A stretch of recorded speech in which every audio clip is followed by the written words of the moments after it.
దేశవ్యాప్తంగా 264 రకాల చట్టాలు ఉన్నాయి. కేంద్ర ప్రభుత్వ పరిధిలో 42 రకాల కీలకమైనటువంటి చట్టాలు కూడా ఉన్నాయి. ఈ 42 రకాల కీలకమైన చట్టాల్లో అత్యంత కీలకమైనటువంటి 29 రకాల చట్టాలని రద్దు చేసి 4 లేబర్ కోడ్స్గా వాళ్ళు రూపొందించి అమల్లోకి తెచ్చింది కేంద్ర ప్రభుత్వం. ఈ 4 లేబర్ కోడ్స్ తీసుకురావడంలో ప్రధాన ఉద్దేశం ఈ దేశంలో ఉన్నటువంటి బడా కార్పొరేట్ సంస్థలు, విదేశీ బడా కార్పొరేట్ సంస్థల యొక్క ఆర్థిక ప్రయోజనాలను దృష్టిలో పెట్టుకొని వాళ్ళ వ్యాపార వాణిజ్య కార్యకలాపాలను విస్తరించుకోవడానికి, మరిన్ని లాభాలు ఆర్జించడానికి ఉద్దేశించబడ్డాయి ఈ 4 లేబర్ కోడ్స్.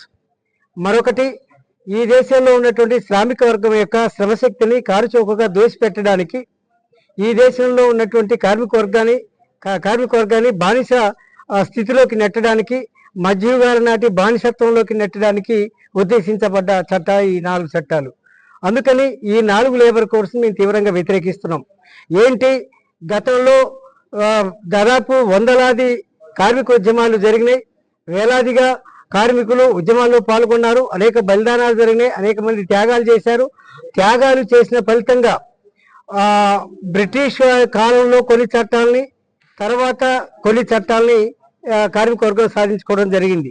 స్థూలంగా చెప్పాలంటే 1947కు పూర్వం కార్మిక వర్గం పోరాడిన ఫలితంగా ఆనాటి బ్రిటిష్ పాలకులు కొన్ని చట్టాలను రూపొందించారు.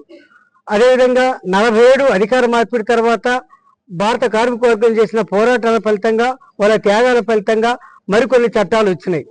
ఆ చట్టాలు ఏవైతే వచ్చాయో ఆ చట్టాలు కార్మిక వర్గానికి తగినంతగా ప్రయోజనాన్ని చేకూర్చకపోయినప్పటికీ, అరాకొర ప్రయోజనాలు చేకూర్చినప్పటికీ ఎంతో కొంత రక్షణ ఆ చట్టాల ద్వారా కార్మిక వర్గానికి ఉండేది. ఆ అరాకొరగా ఉన్న రక్షణ కానీ లేదా హక్కుల్ని కానీ ఇవాళ లేకుండా చేసే పద్ధతిలో, ఆ హక్కుల్ని నిరాకరించే పద్ధతిలో ఈ 4 లేబర్ కోడ్స్ ఉన్నాయని చెప్పేసి మేము భావిస్తున్నాం. దీంట్లో ప్రధానంగా ఈ 4 లేబర్ కోడ్స్లో ఉన్నటువంటి ముఖ్యమైనటువంటి అంశాలు ఏంటంటే, ఒకటి, కార్మిక వర్గము సమ్మె చేసేటువంటి హక్కుని నిరాకరిస్తుంది. రెండోది, వివిధ పరిశ్రమల్లో కార్మిక వర్గం యూనియన్లను ఏర్పాటు చేసుకునేటువంటి లేదా సంఘాలను ఏర్పాటు చేసుకునే హక్కుని ఈ నిరాకరించేటువంటి స్థితి ఈ లేబర్ కోడ్స్లో ఉంది. అదేవిధంగా కనీస వేతనాలు, సమాన పనికి సమాన వేతనం అడిగేటువంటి స్థితి కూడా లేకుండా ఈ లేబర్ కోడ్స్ని రూపొందించారు. అదేవిధంగా లేబర్ కోడ్స్లో ఉన్నటువంటి మరొక ప్రమాదకరమైన అంశం ఏంటంటే, భారత రాజ్యాంగంలో కార్మిక వర్గం యొక్క ప్రయోజనాలు, వాళ్ళ సంక్షేమం, వాళ్ళ హక్కులకు సంబంధించి 39 ఆదేశిక సూత్రాల్లో 39వ ఆర్టికల్ నుంచి దాదాపు 45వ ఆర్టికల్ వరకు విస్తారంగా చర్చించబడి కార్మిక వర్గం హక్కుల గురించి రాజ్యాంగంలో పొందుపరిచారు. ఆ రాజ్యాంగం ఆధారంగా అనేక చట్టాలు వచ్చినాయి. ఆ చట్టాల్లో కూడా కార్మిక వర్గానికి కొన్ని హక్కుల్ని కల్పించడం జరిగింది.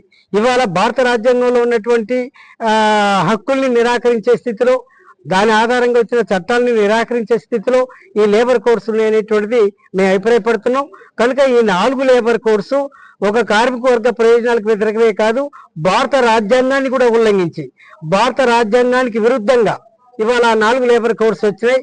కనుక ఈ ప్రజా వ్యతిరేక, కార్మిక వ్యతిరేక ఈ 4 లేబర్ కోడ్స్ని రద్దు చేయాలని చెప్పి ఈ 4 లేబర్ కోడ్స్కి వ్యతిరేకంగా నిరంతరాయంగా కార్మిక వర్గం మిలిటెంట్ పోరాటాల వైపు కార్మిక వర్గాన్ని చైతన్యవంతం చేయడానికి, కార్మిక వర్గాన్ని ఎడ్యుకేట్ చేయడానికి, వాళ్ళ చేత ఒక బలమైనటువంటి విప్లవ కార్మికోద్యమం అంటే బలమైనటువంటి మిలిటెంట్ పోరాటాల వైపు కార్మిక వర్గాన్ని నడిపించడం కోసం లేబర్ కోడ్స్ని రద్దు చేసేంత వరకు కార్మిక వర్గాన్ని నిరంతరాయ పోరాటాల్లో నిలబెట్టాలని, నిలకడగా మిలిటెంట్ ఉద్యమాన్ని నిర్వహించడానికి అవసరమైనటువంటి భూమికని ఏర్పరచడానికి అవసరమైనటువంటి కర్తవ్యాన్ని మేము రూపొందించుకున్నాం.